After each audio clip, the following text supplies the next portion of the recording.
Malam ini tema kita keluarga yang dirindukan oleh surga. Ya, keluarga itu terdiri dari 3 unsur, minimal 2, umumnya 3. Apa itu? 1 suami, 2 istri, 3 anak. Ini satu keluarga. Ya, nah, untuk dirindukan oleh surga, maka ketiga unsur ini harus melaksanakan tugasnya masing-masing. Surga dunia maupun surga akhirat. Adakah surga dunia? Ada. Ada surga akhirat? Ada. Kewajiban kita percaya rukun iman, percaya kepada akhirat. Salah satu rukun iman yang 6 itu percaya kepada akhirat. Kalau orang tidak percaya kepada akhirat, maka dia akan melakukan apa saja semau-maunya. Nah, mari kita lihat. Untuk membentuk keluarga yang harmoni, yang dirindukan oleh surga, pertama, hati-hati milih pasangan. Hati-hati milih istri, waspada milih suami. Bagaimana cara memilih istri? Bagaimana pedoman agama memilih suami? Kata Nabi, nikahilah seorang perempuan kalau dia perempuan, nikahilah seorang lelaki kalau dia lelaki. Untuk apa?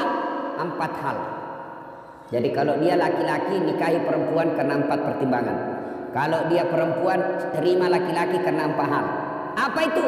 Pertama kata Nabi, nikahilah dia dengan melihat 1, kecantikannya. Penting milih perempuan cantik, penting milih laki-laki gagah. Kenapa? Karena hampir 24 jam di depanmu. Baru pulang kantor, dia lagi. Mau tidur kita, dia lagi di depan kita. Mau sarapan, ada lagi dia. Berarti kalau jelek, pasti cepat ganti casing. Iya toh? Maka penting cari perempuan cantik, tapi tidak boleh menjadi pilihan utama. Kenapa? Karena cantik itu ada batasnya. Cantik itu ada waktunya. 17 tahun sweet 17, kau tersenyum, semua orang terpesona di komplek ini. 17 tahun. Tapi balik itu angka 17. 71 tahun. Kau tersenyum, lari cucumu. Kenapa? Dikira mau digigit. Apalagi zaman sekarang, jangan percaya cantik. Kenapa? Cantik bisa ditipu-tipu. Putih betul fotonya, mulus. Ternyata kamera 360. Cantik, tapi tipu-tipu. Hitam aslinya, ketemu aslinya.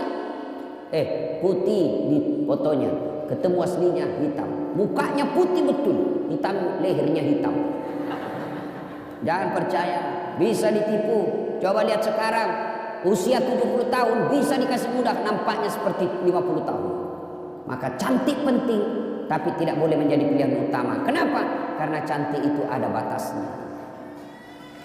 Yang kedua kata Nabi, pilihlah dia menjadi istrimu karena keturunannya. Penting melihat keturunan, tapi tidak boleh menjadi prioritas utama. Kenapa? Karena ada orang, bapaknya Nabi, anaknya pengkhianat. Belajar dari kisahnya Nabi Nuh. Ada orang bapaknya penyembah berhala, anaknya menjadi Nabi. Lihat kisahnya Ibrahim alaihissalam. Maka tidak boleh menjadi pilihan utama. Kenapa? Karena sejarah mengajarkan ada orang bapaknya pengkhianat, anaknya menjadi beriman. Ada pula bapaknya yang Nabi, justru anaknya berkhianat. Yang kedua, pilihlah dia menjadi pasanganmu karena kekayaannya. Penting mencari orang kaya, tapi tidak boleh menjadi prioritas. Kenapa? Kekayaan juga ada batasnya. Dia kaya bapaknya, tapi anaknya 13. Bagi warisan habis. Menjadilah lelaki yang tidak menggantungkan harta dan kebutuhan rumah tangganya sama mertua. Ketika Anda terlalu menggantungkan kehidupan ekonomi dalam rumah tanggamu kepada mertua, maka kalian tidak akan independen, kalian tidak akan bebas, dan kalian akan selalu hidup ditelunjuk dari mertuamu. Kau merdeka. Dan yang keempat kata Nabi, nikahilah dia karena apa? Karena agamanya. Lalu mahasiswa saya bertanya, Ustadz, kenapa agama nomor 4? Mestinya kan nomor 1. Betul, agama nomor 4, tapi dia tidak titik di situ. Dia koma, lalu ditegaskan oleh Nabi, utamakan agamanya, karena dengan agama kau dapat keempat-empatnya. Untuk mendapat dialah keturunan baik-baik, dia cantik, dia orang kaya, kemudian bagus agamanya, kumpul empat-empatnya ini, 1000 perempuan belum tentu ada satu. Ada yang cantik mukanya, akhlaknya kesurupan. Ada lagi anak orang kaya, mukanya lagi hancur. Ada lagi keturunan baik-baik, miskin lagi. Untuk mendapat sempurna 4 sangat sulit. Kalau ada di Bengkalis ini, di komplek Duri ini, kalau ada ibu, tolong tunjukkan saya juga masih mau. Ini jatah kita kan 4 giga bos. Sayang kita dikasih 4 giga, kok cuma pakai 1 kuota weh. Sayang pak, mubasir 3 giga. Iya kan, 1 giga kabur gambar, hilang sinyal, tiba-tiba haid, hilang lagi sinyalnya. Nah itu dulu ya, agamanya baik-baik, utamakan agama. Adik-adik cewek, kalian kalau sudah ada yang melamar, kau lihat dia rajin berjamaah, tutur katanya sopan, ya sudahlah, meskipun dia kerjanya belum jelas, tapi kalau sholatnya sudah jelas, kau terima itu. Dan kau terlalu sombong, mentang-mentang kau sudah kerja, mentang-mentang kau sudah baik pendapatanmu, ada yang datang melamarmu penghafal Quran, apa kau bilang? Berani betul lamar saya. Apa modalmu? Ya modalnya hafalan Quran. Orang yang hafal Quran itu Quran berjalan, kau tolak, Allah tutup pintu jodohmu, akhirnya kau jadi gasturi. Tahu gasturi? Gadis tua Republik Indonesia.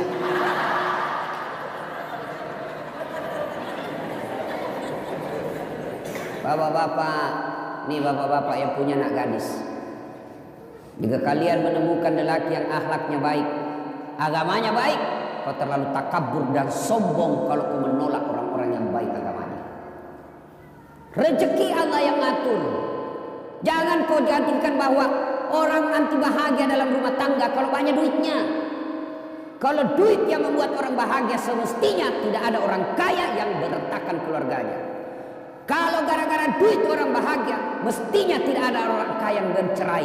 Tapi buktinya berapa banyak orang kaya akhirnya berujung perceraian. Kenapa? Karena dia tidak temukan kebahagiaan dalam duit. Saya bilang sama istriku, tidak usah kau cemas soal duit. Duit tidak kau bawa mati. Ngapain kau cemas soal duit? Duit kau tidak bawa mati. Langsung dia bilang membalik, langsung dia bilang, iya betul duit tidak dibawa mati. Tapi kalau tidak ada duit rasanya mau mati.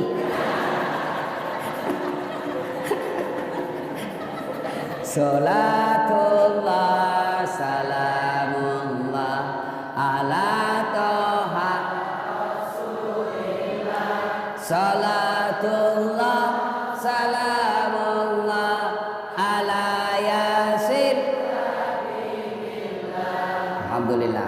Kalau mau keluarga bahagia yang dirindukan oleh surga, mulailah dari memilih pasangan.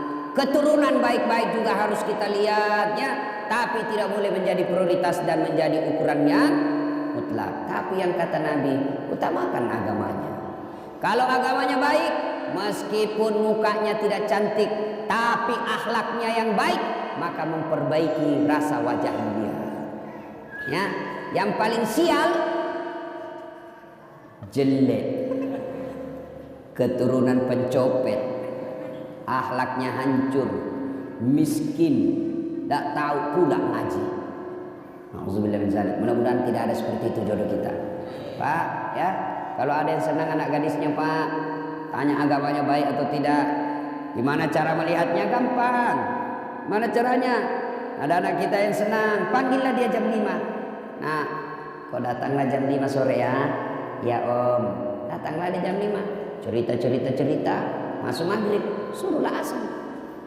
Kau azan nak, sudah masuk maghrib, mulai pucat itu.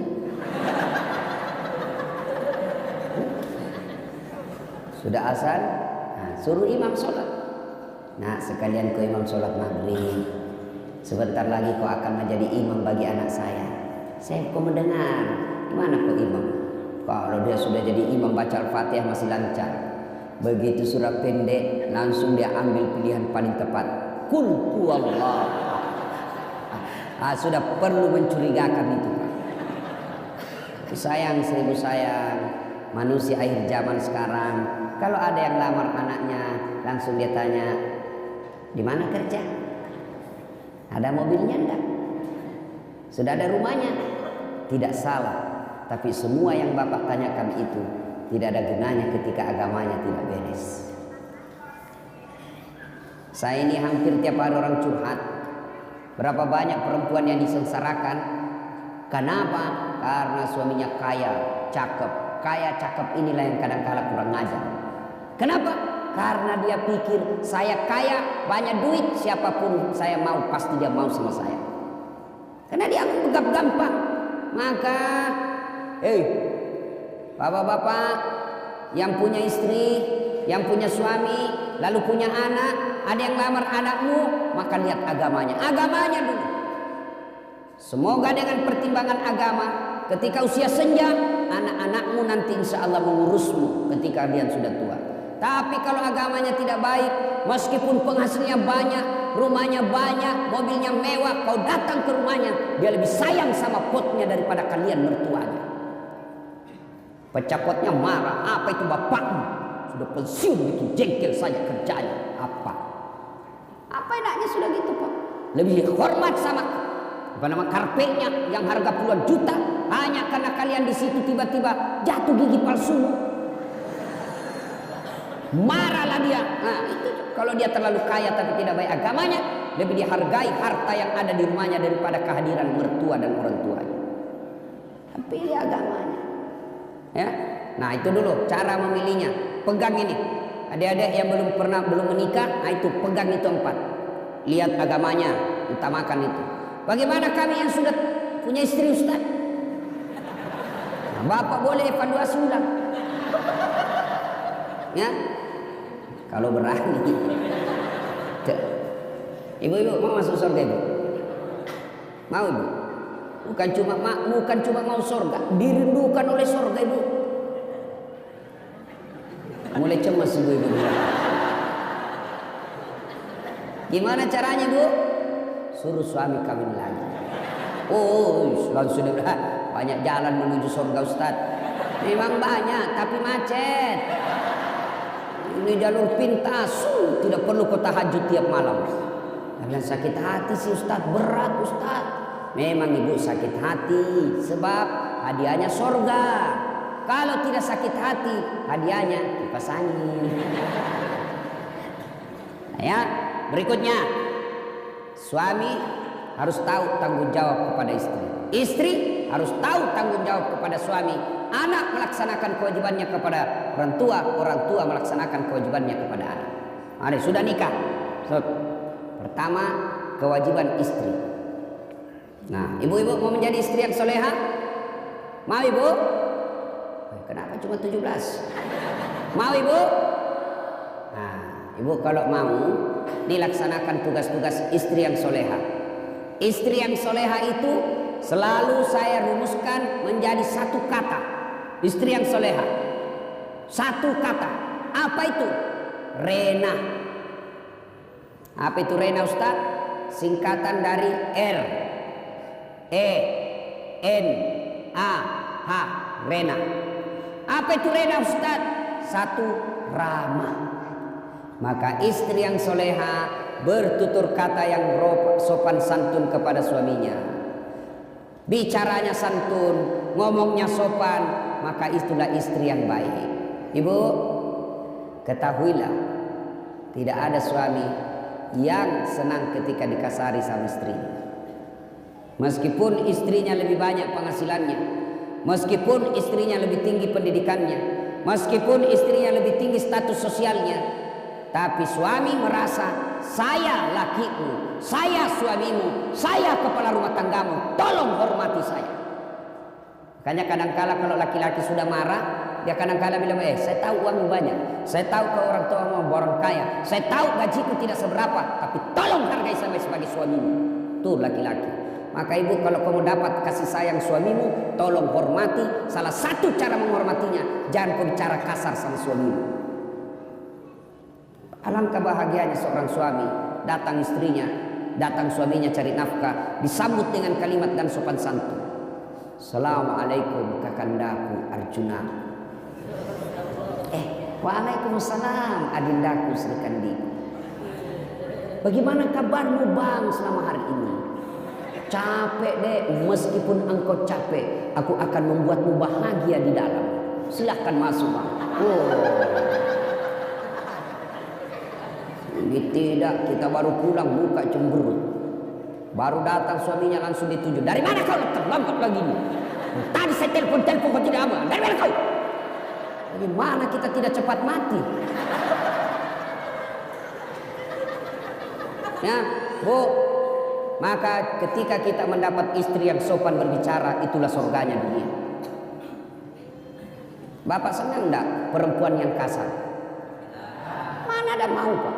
Kan kita senang yang lembut-lembut bicara. Kita pas pulang tunduk-tunduk capek. Waduh capek betul. Hari ini keras sekali perjuangan di kantor. Maka istrinya membahagiakannya. Sabar bang. Memang begitulah cari nafkah. Mudah-mudahan capek itu akan menjadi pemberat timbanganmu di akhirat kelak. Meskipun kerjamu berat, tapi saya tetap meringankan segala kewajibanmu di dunia ini. Enak perasaan kita Pak. Baru kita datang, capek di pasar rugi, di jalan macet, panas lagi. Baru kita datang, dia bilang memang kau bego.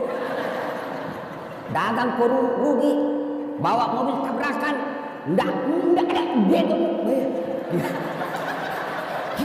Hancur kita punya harga diri. Dibego-begoi sama istri. Iya kalau dia cantik, ini gendut.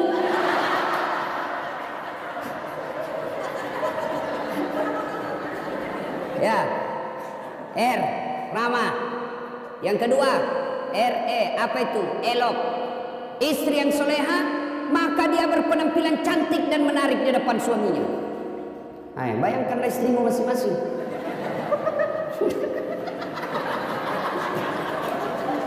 Cantik dah kalau kau di rumah. Saya lihat perempuan akhir zaman sekarang. Kalau dia mau pergi pengantin, cantik memang Pak.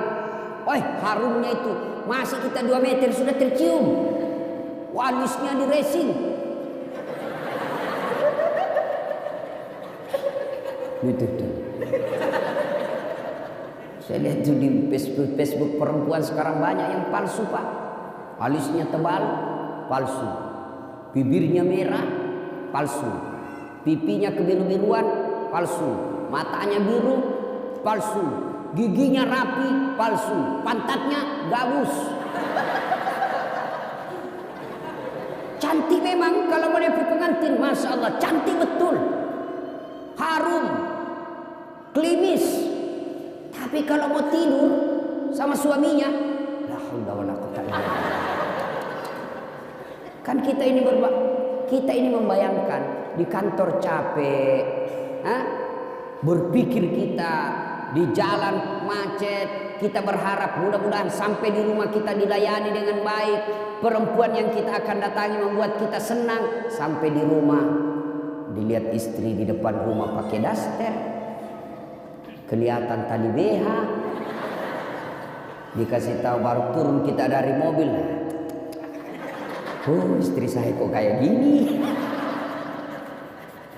Iya, ditegur, kelihatan itu tali BH-mu, dilihat semua orang. Apa dia bilang? Jangan lihat BH-nya pun, yang penting rasanya bos. Ya, halo Bu, Ibu, woi. Mau ndak dirindukan surga? Maka ketika kau tidur berpakaianlah yang cantik. Bahkan wanita soleha itu kata Nabi, mereka yang ketika dipandang oleh suaminya menyenangkan hati suaminya. Tapi sayang perempuan kita sekarang Pak, terbalik. Dia mau tidur seadanya.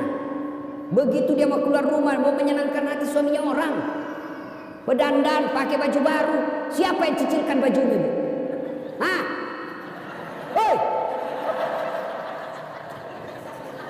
Jangan ketawa, saya serius ini. Siapa yang cicilkan baju di rumah? Suami.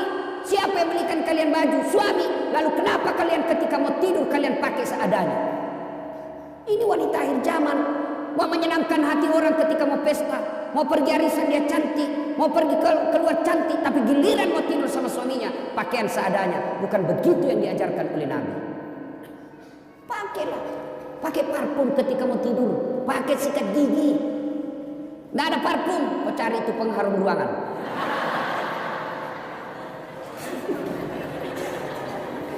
REN, apa itu N? Nikmat. Istri yang soleha pandai memasak merasakan kesenangan suami. Sayang seribu sayang, wanita zaman sekarang mereka tidak mau belajar masak. Mereka tidak mau belajar masak. Perempuan-perempuan dulu ketika mau menikah dipanggil sama calon mertuanya, nak sini kau nak, itu calon suamimu, anak saya, dia paling senang sayur kangkung. Besok dia marah, nih begini caranya, ini yang kau bikinkan, ini maksakan kesenangan anak saya. Dan itu memang ibu-ibu dulu, itu dia tahu semua masakan kesenangan anaknya. Ibu saya itu di kampung, dia bisa bedakan itu. Oh kalau anak saya yang pertama itu ini dia senang, itu anak saya yang ini dia senang ini. Dia tahu semua masakan kesenangan.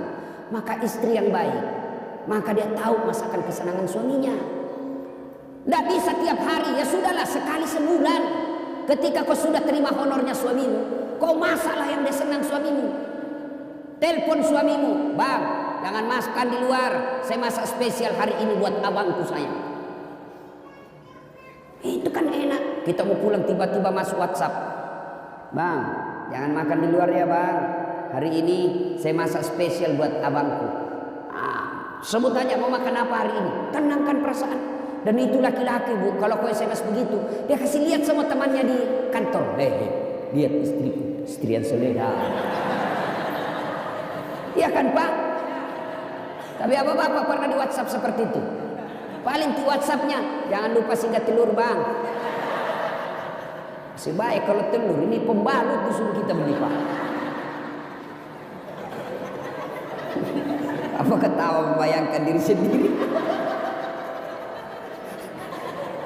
Bu, sekarang tapi sayang wanita sekarang, mereka lebih senang baca-baca kosmetik ya daripada resep membahagiakan suami. Dan kita juga pak, kalau istri di rumah masak, hargai masakan istri. Itu istri paling emosi kalau dia sudah masak serius lalu bapak tidak kasih pujian. Membahagiakan istri itu memuji masakannya. Bahkan dari semua jenis bohong, satu bohong yang boleh bahkan berpahala ketika bapak bohong. Apa? Bohongnya seorang suami untuk membahagiakan istrinya. Boleh. Contoh, tiba-tiba istri kita hijrah, bertobat, lalu dia baca ceramah, nonton ceramah Ustaz Dasat. Salah satu kewajiban istri memasak masakan kesenangan suami. Kalau dia pergi lama masak, dia naik Gojek lah pergi pasar. Ya 1 jam dia keliling itu pasar untuk mencari yang paling murah. Berbuat kan begitu pak, hobinya nawar. Beda 5.000 dia keliling pasar itu. Sudah sampailah di rumahnya, panaslah dia masak, dia sambil baca buku resep. Dia belajar. Begitu datang suaminya senanglah dia, masakan spesial ini. Begitu dicoba suaminya, langsung dilistrik. Kenapa bang? Enak betul. Barusan saya dapat masakan seperti ini, nyaman. Bapak boleh bohong seperti itu. Bahkan bapak akan menghancurkan perasaannya istri ketika bapak terlalu jujur waktu itu. Goblok, beleng-beleng lu. Hancur perasaannya perempuan. Coba kau tekel ke bapak terlalu jujur waktu itu, bagaimana hancurnya perasaan istri. Maka ibu-ibu belajarlah memasak. Sekarang ibu-ibu malas masak pak. Dia lebih senang GoFood. Tak tahu kalau di sini apa ada itu ya, makanan dibeli semua. Itu kalau kota-kota besar pak semua dibeli. Sambal terasi pun yang sudah diulek-ulek dibeli pak, 10.000. Semua dia beli. Lalu ibu bertanya, Ustaz, dosa enggak? Saya bilang selama suamimu ridha, tidak keberatan, tidak berdosa. Tapi ingat, tidak ada pahala yang bisa kukumpul untuk masuk surga. Tidakkah ke pasar berkeringat itu pahala? Tidakkah mengulek-ulek itu kalian capek pahala? Tidakkah Anda ibu memasak itu pahala? Ketika proses itu tidak kita alami, proses membeli ke pasar, proses mengupas, proses memasak, proses menggoreng, tidak ada semua proses itu, maka tidak ada pahala yang kalian dapat. Dan ketika pahala Anda tidak ada, maka apa harapanmu masuk ke dalam surga? Apakah orang masuk surga karena tidak punya dosa? Ibu-ibu, apakah orang masuk surga karena tidak punya dosa? Kalau orang masuk surga tidak punya dosa, maka tidak ada isinya surga kecuali Muhammad sallallahu alaihi wasallam. Hanya satu manusia yang tidak punya dosa, dialah baginda kita Muhammad sallallahu alaihi wasallam. Kalau kita ini muka-muka penuh dosa seperti ini, Pak. Lalu kenapa orang bisa masuk surga?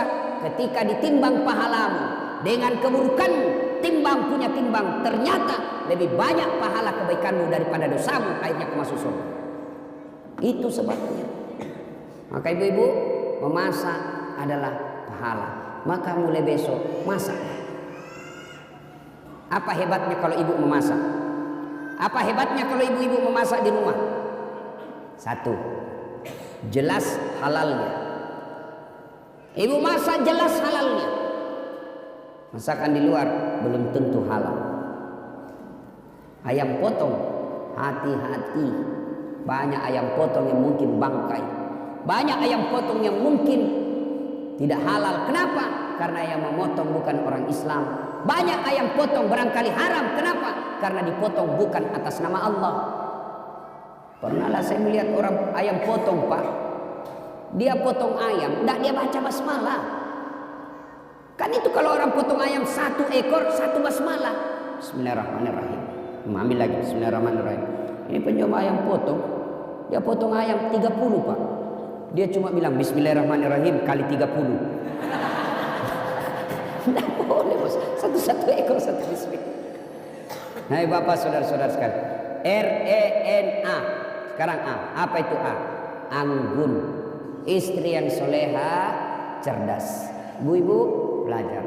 Kalau ibu tidak belajar, siapa yang didik anak? Ibu bahkan repot ketika ibu tidak punya pendidikan agama. Bagaimana cara mentransfer ilmu agama ke anak kalau tidak ada yang kita transfer? Ada ibu ditanya sama anaknya, "Ma, kenapa tahun lahirnya Nabi disebut tahun gajah?" Apa dia bilang mamanya? "Karena bukan tahun kambing, Nak." Ilmu ibu untuk mendidik anak. Maka ibu-ibu sekolah kuliah tinggi-tinggi sebenarnya bukan sekedar untuk cari kerja.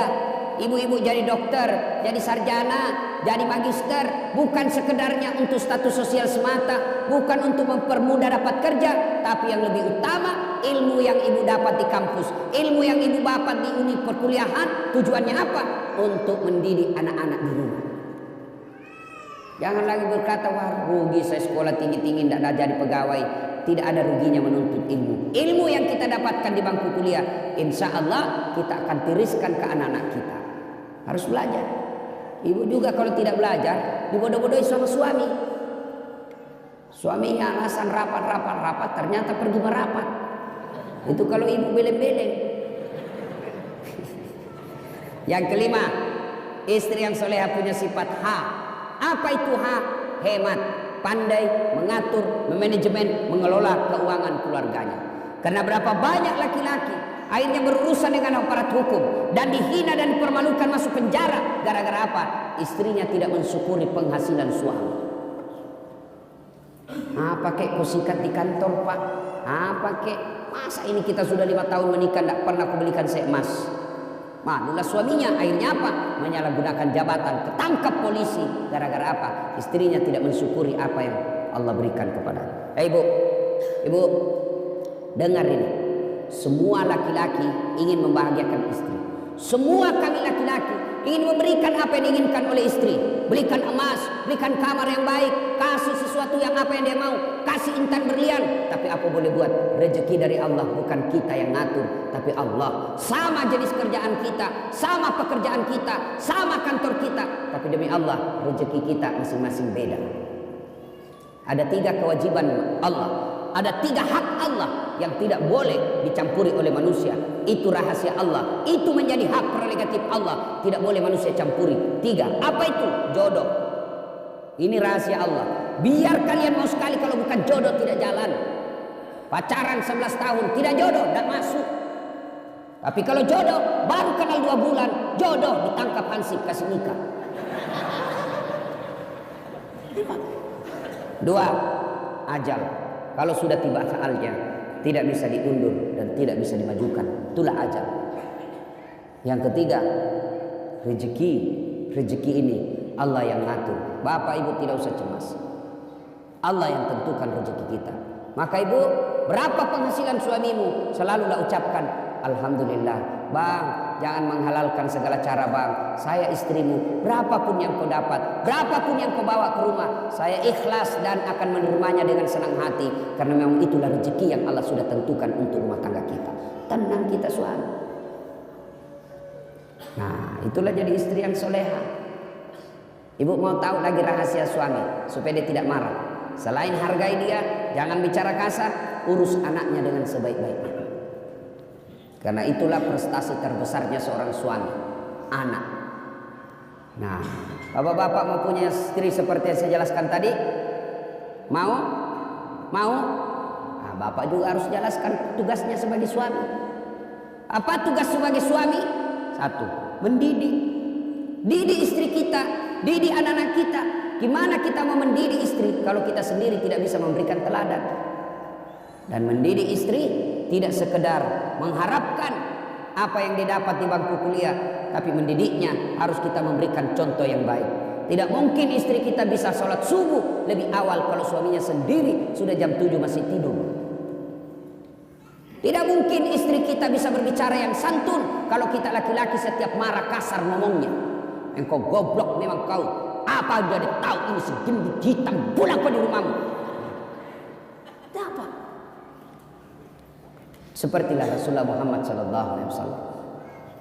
Beliau rumah tangganya beliau kecil. Coba lihat, baca itu sejarah hidup rumah tangga Rasulullah. Rumah beliau dijelaskan oleh riwayat kalau beliau berdiri sholat jamaah, kepalanya Rasulullah tersentuh dengan plafonnya. Bayangkan kecilnya itu rumah Rasulullah. Kalau beliau sujud berjamaah dengan Aisyah, kepalanya Aisyah mengenai kakinya Rasulullah Muhammad SAW. Begitu kecilnya rumahnya. Tapi beliau dalam keadaan rumah yang kecil itu, baiti jannati, rumahku laksana surga bagiku. Kenapa Rasulullah? 1, karena Rasulullah memberikan keteladanan, memuliakan istrinya, tidak pernah menghina istrinya, tidak pernah kasar bicara sama istrinya, tidak pernah menyakiti hati istri beliau. Padahal beliau punya istri 11. Bapak berapa istri? Kenapa 1? Hah? Pernah dengar cerita orang kaya banyak sekali amalnya, diadili, namun panggil tersangka 10 maju. Rumah berapa? 5. Mobil, alhamdulillah sesuai jumlah keluarga. Anak saya 5, masing-masing saya belikan mobil. Istri juga saya 7. Sedekah, alhamdulillah saya membangun 1 masjid. Orang-orang miskin saya bantu.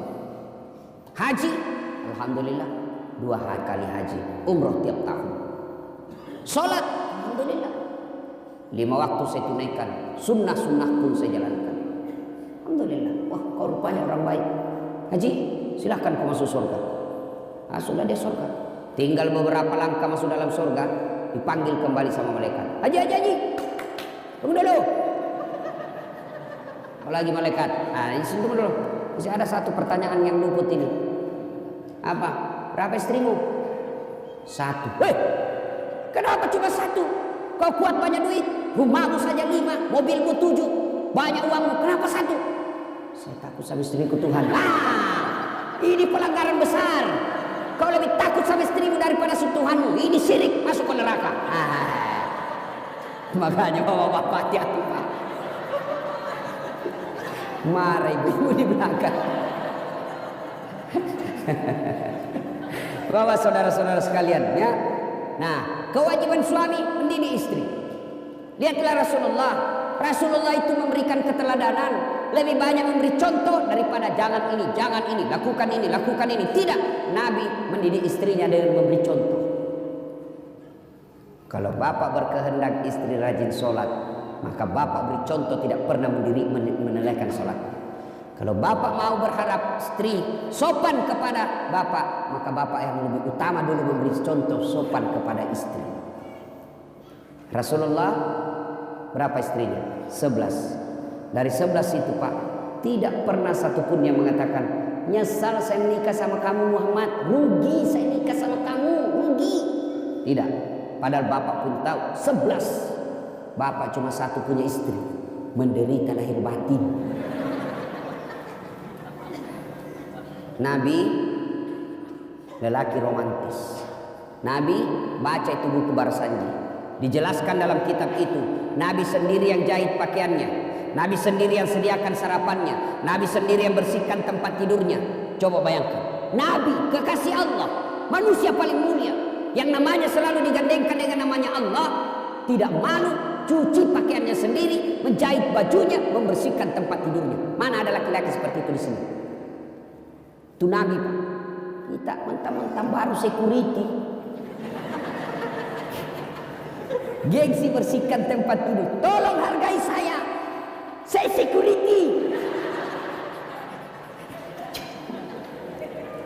Itulah Rasulullah, tidak malu bersihkan tempat tidurnya. Coba mulai besok Pak, memperbaiki diri rumah tangga kita, berikan contoh teladan yang baik. Jangan pernah kasar bicara sama istri. Nabi romantis, begitu romantisnya Nabi, Masya Allah. Minum, beliau kalau minum, setiap minum begini, coba saya kasih contoh ya. Oh ini ada yang sudah terbuka. Misal Pak ya, udah minum. Bismillahirrahmanirrahim. Dia kasih istrinya. Hebatnya lagi, bekas bibirnya istrinya yang diminum. Jadi beliau minum, gini. Kasih lagi istri. Minum lagi setetuk, kasih lagi istri. Hebatnya bekas bibirnya istrinya. Coba kalau bapak minum bekas bibir istri. Kenapa bang? Bau betul mulutmu.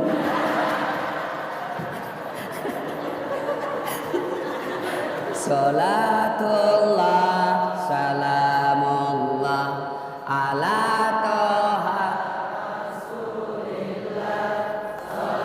Salatullah salamullah ala yasin. Alhamdulillah. Berikutnya, sudah punya suami, punya istri, hamil, melahirkan anak. Kewajiban bersama antara orang tua kepada anaknya. Apa kewajibannya? 1, lahir anakmu, kasih nama yang baik. Nama yang baik nama artis? Bukan. Nama yang baik nama selebriti? Bukan. Nama yang baik nama yang ada doa dan harapan kebaikan di dalamnya. Kasihlah nama-nama sahabat Nabi. Nah, saya kasih kau nama Khalid. Ini Khalid, salah satu sahabat Nabi yang menjadi panglima perangnya Umar bin Khattab, dibawa kepemimpinan komandonya Khalid bin Walid. Tidak pernah satu kali pun perang yang dia pimpin kalah. Inilah Khalid, saya mau kau nanti menjadi besar panglima orang Islam yang membela agamamu. Nih, saya mau kau seperti Khalid. Lahir anaknya perempuan besar. Nah, saya kasih kau nama Sumayyah. Siapa Sumayyah Pak? Nih Sumayyah, wanita, budak, pembantu zaman dulu, tapi akidahnya kuat, tidak pernah mau menghina Islam, tidak pernah mau menyerah membela Islam, sampai dibunuh oleh majikannya hanya karena dia tidak mau mengatakan Muhammad pembohong. Dipaksa mengatakan Muhammad pembohong, dia ludahi Abu Jahal mukanya. Pak, Abu Jahal, mukamu lebih hina daripada kotoran onta. Marah Abu Jahal, dia tikam Sumayyah, meninggal. Manusia pertama mati syahid bukan laki-laki, Sumayyah. Saya mau seperti kau bela agamamu, Sumayyah. Jangan kasih nama artis. Apa artis? Iya kalau baik akhlaknya. Coba lihat artis-artis kita sebagian. Ramadan dia pakai kudu, Ramadan dia nangis-nangis Pak. Selesai lebaran telanjang lagi pakaiannya. Mau anak-anak kita menjadi orang munafik seperti itu? Saya mau kasih kau nama siapa? Lionel Messi. supaya kau jago main bola. Apa jago main bola? Sampai sekarang saja PSSI selalu ribut. Kasih nama-nama baik-baik, Pak. Jangan lagi berkata apa arti sebuah nama. Bayangkan seandainya tidak ada nama semua di sini, Pak. Terutama kalau pilih caleg. Gimana memilih caleg kalau tidak ada namanya? Pilih saya, siapa? Anu. Pilih saya, siapa? Anu. Repot, Pak. Nama adalah simbol dalam ilmu komunikasi. Nama dalam Islam, nama adalah doa, nama adalah identitas. Coba saya kasih kau nama Mutmainnah. Apa artinya mutmainnah? Jiwa yang tenang. Maka setiap orang memanggilnya Mutmainnah, wahai kau jiwa yang tenang. Orang doakan. Kalian juga ini untuk saya ingat. Kalian yang punya nama Muhammad, jangan kau hina itu nama. Kalian yang punya nama Muhammad tapi sifatmu menghina Muhammad, kalian akan tanggung jawab nanti di akhirat. Marah itu yang menyandang nama Nabi. Dua, nama adalah identitas. Satu, nama adalah doa. Yang kedua, nama adalah identitas. Ciri. Coba Pak, kalau Bapak sebut nama, minimal saya bisa 2 tahun. Coba Bapak sebut nama. Nah, misal Bertus Ginting. Biasanya non muslim ini Pak. Iya toh? Iya. Dari nama saya bisa tahu. Muhammad Iqbal, pasti Islam. Bertus Ginting, non muslim. Yang kedua, suku. Dari nama saya tahu sukunya ini siapa. Siapa namamu? Ambot Dalle, Bugis. Ini tidak mungkin. Ambot Dalle, Jawa, tidak mungkin. Tidak mungkin. Kali kalau Jawa, Margono, Jokowi, Jawa. Susilo Bambang Yudhoyono, Jawa Pak. Kalau Ambot Dalle, Bugis. Tidak mungkin. Siapa namamu? Ambot Dalle. Suku Klaten. Ya, kasih nama yang baik. Lahir anak, kasih nama yang baik. Yang kedua, kewajiban orang tua mendidiknya. Didik anak. Bagaimana cara mendidik anak? Silakan baca buku-buku riset. Tapi Bapak keliru dan sesat ketika Bapak mendidik anak meninggalkan Al-Quran. Allah mengabadikan satu surah untuk kita orang Islam, metode dan tata cara yang tepat dalam mendidik anak. Surah apa Ustaz? Ada yang tahu? Ada yang tahu? Coba saya kasih hadiah. Ayo angkat tangan. Siapa yang tahu? Saya kasih hadiah. Siapa? Ayo. Mana? Mana? Ya. Anak muda. Siapa surah apa? Angkat tangan, sebut, naik ke sini. Berapa Pak? Surah ayat. Karena Bapak lupa ayatnya cuma 50, Bapak hadiah. Hadiah. Siapa yang tahu surah apa? Ya kan sudah ditahu surah Luqman. Ayat berapa? Ayo Bapak. Ayat 12 sampai? Pokoknya ayat 12 sampai dan seterusnya. Ini hadiahnya Pak. Coba Pak. Lain-lain itu rasanya wang ustad Pak. Ya.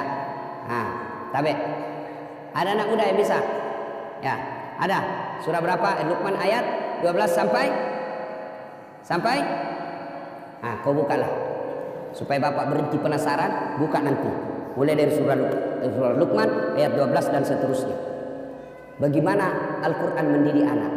Di situ, ya bunayya la tusrik billah. Wahai anakku, jangan kau menserikatkan Allah. Itu dulu ajarkan anak-anak kita.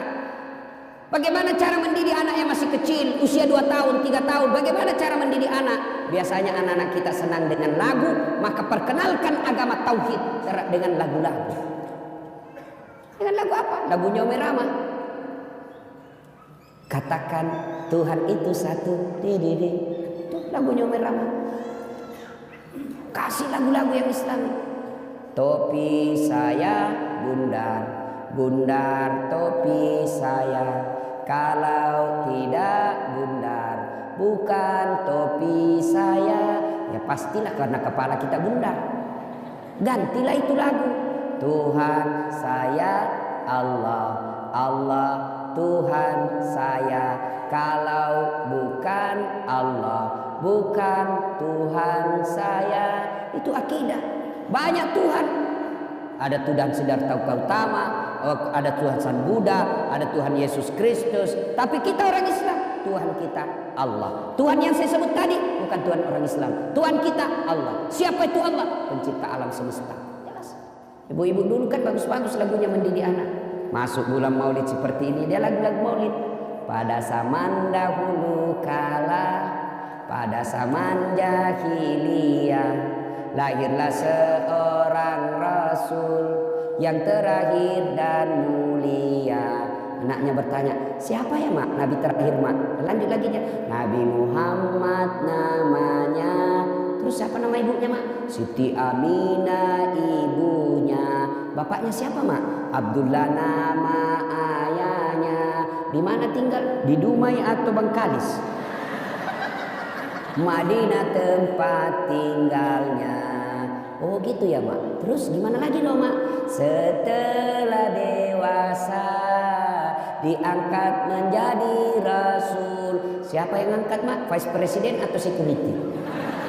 Oleh Allah yang kuasa. Allah itu siapa mak? Pencipta alam semesta. Itu dulu tuh ibu-ibu dulu. Masuk lagi bulan Rajab, bulan Isra Mi'raj, lagu lagi. 27 Rajab Nabi Muhammad diisrakan dari Masjidil Haram ke Masjidil Aqsa. Tuh, ibu-ibu lagu dulu.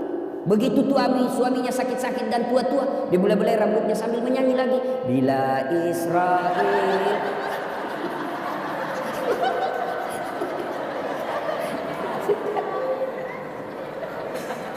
Kenalkan akidah melalui lagu-lagu.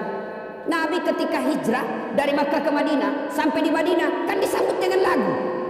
Tala'al badru alaina min saniyatil wada. Itu kan lagu. Jadi lagu itu tergantung redaksinya. Kalau lagu maksiat ya haram. Kalau lagu-lagu dakwah ya boleh dong. Saya zaman kecil kan lagu-lagunya merah masih hafal-hafal Pak. Ebit GAD. Mungkin Tuhan mulai bosan melihat tingkah kita yang selalu salah dan bangga dengan dosa-dosa. Bangga dengan dosa-dosa. Coba. Itu lagu-lagu dulu. Dari pintu ke pintu. Pengamen. Lagu-lagu dulu Pak. Lagunya Umar Ahmad kita hafal-hafal Pak. Mengapa minuman itu haram? Karena merusak kepikiran. Itu lagu-lagu dulu Pak. Sekarang lagunya anak-anak. Pulang-pulangku berbadan dua. Ya, Bapak saudara-saudara sekalian, nah, mendidik anak kita, didiklah dengan akidah, sampaikan pendidikan akidah, mendidiknya. Nah, yang ketiga, memberi makan. Tugas suami lebih fokus kepada mencari nafkah. Tugas istri lebih utama kepada mendidik. Kenapa? Karena istri lebih banyak tinggal di rumah ketimbang suami. Suami lebih banyak di luar, istri lebih banyak di dalam. Apa tidak boleh istri cari nafkah? Boleh, tapi tujuan utamamu, tugas utamamu dalam mendidik anak. Tugas utama laki-laki cari nafkah. Karena cari nafkah lebih banyak di luar, maka tanggung jawab lebih utama mendidik anak kepada istri. Maka prestasi istri bukan menjadi ketua partai. Prestasi istri bukan sekadar menjadi ketua DPR, tapi prestasi istri yang terbesar dan sangat mulia adalah ketika anaknya dilahirkan menjadi anak-anak yang soleh dan soleh. Kenapa negara kita hancur seperti ini? Pilih lagi pejabat bikin gaduh. Kenapa? Salah satu sebabnya karena orang tua gagal mendidik anaknya. Coba kalau orang tua semua berhasil mendidik anaknya, maka dia akan mendapat anak-anak yang soleh dan soleha, anak yang taat beragama, akhirnya jadi pejabat yang taat beragama. Ibu bapak saudara-saudara sekalian yang saya hormati, memiliki keluarga yang dirindukan oleh surga tentu harus berpedoman kepada Al-Quran. Maka tidak boleh menyandarkan rumah tangga semata-mata karena dunia semata. Karena dunia ini, wa mal hayatud dunya illa mata'ul ghurur. Dunia ini hanya tipu daya semata. Dunia ini tempat transit. Tujuan kita yang terakhir akan adalah sampai di akhirat. maka Nabi mengajarkan, kejarlah duniamu seolah-olah kau akan hidup selama-lamanya, tapi jangan lupa kejar akhiratmu seolah-olah kau akan mati besok. Maka beriman. Dunia tempat untuk mengejar akhirat. Akhirat adalah tujuan akhir kita. Jangan sampai terminal kita yang namanya dunia ini, tempat transit kita yang namanya dunia ini, kita menghalalkan segala cara, lalu kita melupakan tujuan akhir kita, yaitu akhirat. Akan keraknya neraka ditempati orang munafik. Innal munafikina fid darkil asfali minan nar. Sesungguhnya tempat orang munafik itu ada di keraknya neraka. Siapa orang munafik? Ada 3 karakternya orang munafik. Dipercaya dia khianat, berbicara dia bohong, kemudian berjanji dia dusta. Nah, kita lihatlah ini. Waktu kampanye banyak janjinya. Pilih saya, kalau kau pilih saya, telepon saya 24 jam. Begitu dipilih dia ganti nomor HP-nya. Kau akan menjadi bahan bakar api neraka. Karena ada orang begitu, Pak. Kasihan. Dia pikir dunia ini adalah tujuan akhirnya. Jadi pejabat-pejabat pengkhianat, jadi pejabat-pejabat yang korup, maka nanti di akhirat kalian akan setengah mati menghadapi azab. Kalau Bapak berdosa sama saya, Pak, satu aja Bapak tempati bertobat, datang saya maafkan, selesai persoalan. Tapi kalau Bapak menjadi pejabat, maka bukan cuma saya yang Bapak datangi semua pembayar pajak yang ada di Indonesia. Biasa saya lihat kalau ada pejabat korup, janji bohong, ketawa-ketawa, nyengir-nyengir, saya bilang, tunggu sakaratil maut. Tunggu, kau mau kemana? Kau pasti ketemu sakaratil maut.